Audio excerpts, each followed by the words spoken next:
First, I'm going to introduce my prototype. The prototype is about the virtual fireworks.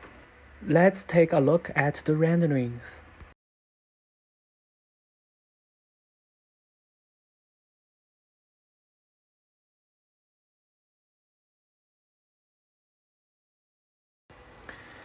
In many areas of China, it is forbidden to set off fireworks because of the environmental protection.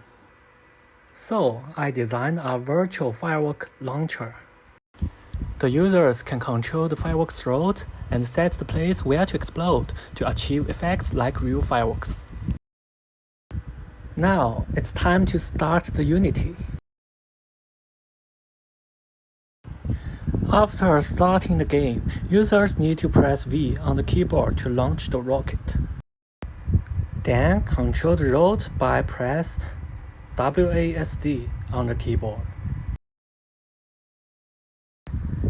And finally, press the space button on the keyboard to explode the rocket, and now fireworks come out. You can click the scene change to set up the background image and click the restart to play it again.